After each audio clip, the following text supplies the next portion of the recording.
Halo, kita sekarang bahas geometri ya, yang basic ya. Yuk kita mulai. Kita coba tinjau beberapa pertanyaan berikut. Pertama, sebutkan apa saja bangun geometri yang sering ditemui dalam keseharian. Kalau misalnya teman-teman lihat ke sekeliling, mungkin aja ada pintu, ada jendela yang bentuknya menyerupai persegi panjang. Atau kalau misalnya lihat jam dinding, ada banyak sih bentuknya ya.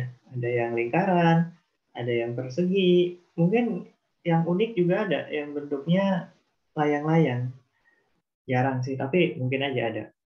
Nah, kenapa kita sebaiknya mulai belajar geometri dari sekeliling kita? Karena kalau misalnya kita langsung menemui bentuk-bentuk yang abstrak, yang nggak jelas gitu, itu biasanya akan sulit. Tapi kalau kita mulai dari apa yang dekat dengan kita, itu akan membantu kita untuk lebih mudah memahami materi geometri.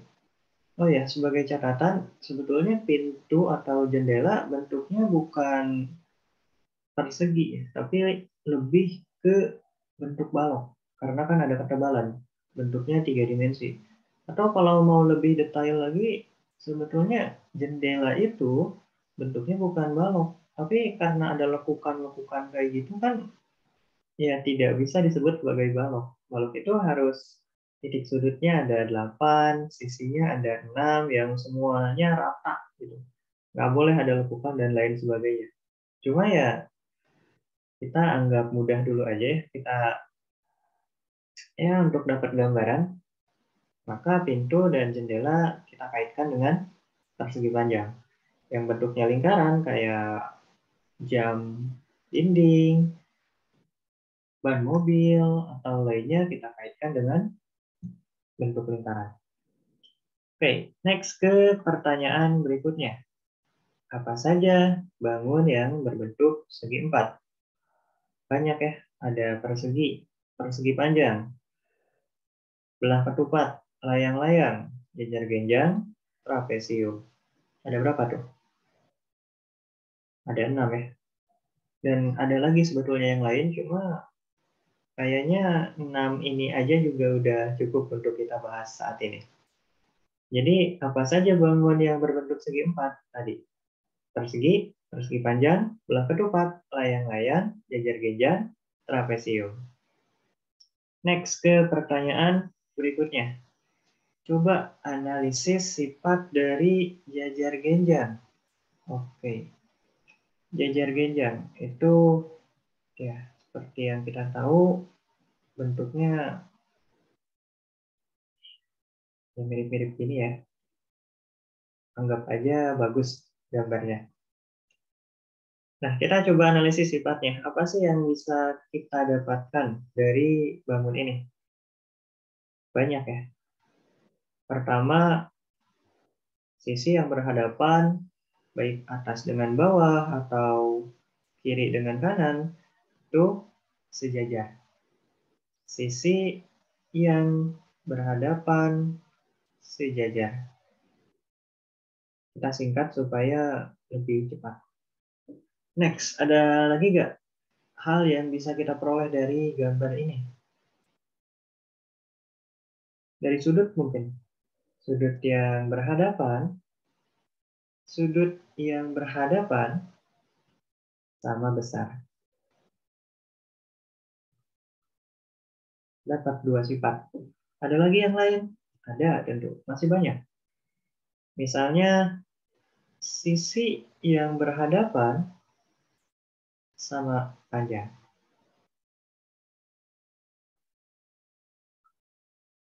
Terus sudut yang berdekatan jumlahnya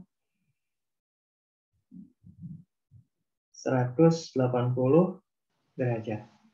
Ini SYB semua. Yang atas itu sisi yang berhadapan, sejajar. Yang kedua itu sudut yang berhadapan, sama besar. Yang ketiga sisi yang berhadapan sama panjang. Jadi 1 sampai 3 B-nya itu berhadapan. Sedangkan yang keempat, sudut yang berdekatan, nah ini B-nya berdekatan. Jumlahnya 180 derajat. Ada lagi nggak selain 4 ini? Mungkin ada. Boleh teman-teman eksplorasi. Yang berdekatan itu maksudnya kayak gini. Sudut ini, sudut bawah kiri dengan sudut atas kiri ini berdekatan. Maka kalau dijumlahkan pasti hasilnya adalah 180 derajat. Atas kiri dengan atas kanan ini juga sudut yang berdekatan. Jumlahnya pasti 180 derajat. Nah, itu jajar genjang. Jajar genjang itu sebetulnya bukan bentuk, tapi definisi. Kita kan seringkali mengkaitkan jajar genjang itu dengan bentuk. Apa itu jajar genjang? Segi empat yang bentuknya kayak gini. Nah, tapi kalau misalnya kita perdalam lagi, jajar genjang itu sebetulnya adalah suatu definisi. Berasal dari suatu definisi yang diambil dari ya sifat-sifat ini. Kalau nggak salah sifat yang pertama dan kedua. Ini yang dijadikan sebagai definisi dari jajar genjang. Jadi jajar genjang itu adalah segi empat yang sisi berhadapannya sejajar dan sudut berhadapannya sama besar. Segi empat apapun yang bentuknya bagaimanapun, kalau memenuhi dua syarat ini, maka segi empat itu boleh dikatakan sebagai jajar genjang. Ini akan membuka pikiran kita, akan mengeksplorasi berbagai hal yang baru tentang jajar genjang. Kalau misalnya kita mengenal jajar genjang itu kayak gini, nah dengan kita memperdalam ke tahap definisi, kita mungkin bisa menemukan bentuk yang baru terkait jajar genjang. Kita coba lihat pertanyaan berikutnya. Bangun datar mana saja yang bisa dikatakan sebagai jajar genjang? Kita coba lihat beberapa bangun datar berikut. Pertama, persegi. Kedua, persegi panjang. Ketiga, layang-layang. Dan keempat adalah belah ketupat. Ada 6 kan? Ya, segi 4 itu. Persegi, persegi panjang, layang-layang, belah ketupat, sama satu lagi trapesium. Trapesium kita ya dinantikan aja lah. Ini juga udah cukup banyak. Pertama, kita tinjau persegi. Apakah segi 4 ini memenuhi dua syarat yang diberikan oleh definisi jajar genjang? Kita cek. Sisi yang berhadapannya sejajar. Sisi yang berhadapan, atas dan bawah sejajar. Oke.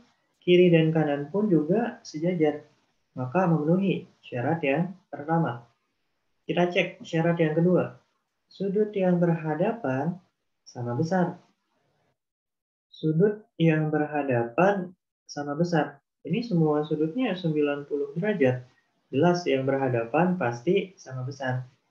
Nah, karena bangun ini, segi empat ini, itu memenuhi dua syarat yang ada pada definisi jajar genjang, maka bangun tersebut boleh dikatakan sebagai jajar genjang. Ini unik gitu. Dulu mungkin kita diajarkan bahwa jajar genjang itu adalah segi empat yang ada miringnya. Tapi kalau misalnya kita melangkah jauh ke tahap definisi, ternyata persegi pun bisa dikatakan sebagai jajar genjang. Jadi kalau misalnya teman-teman diminta oleh guru, gambarkanlah suatu jajar genjang.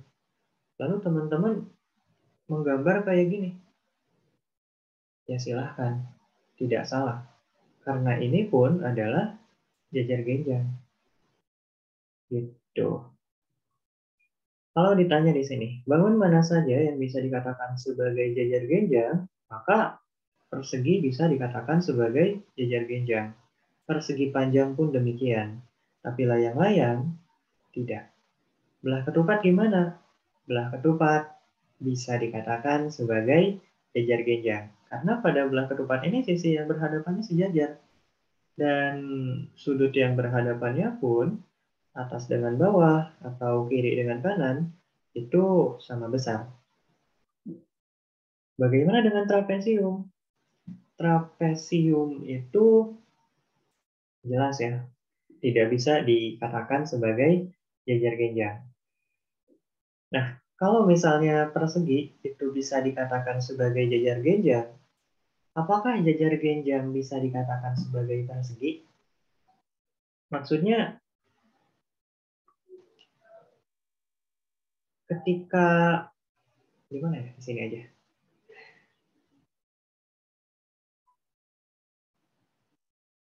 Kita gambar jajar genjang.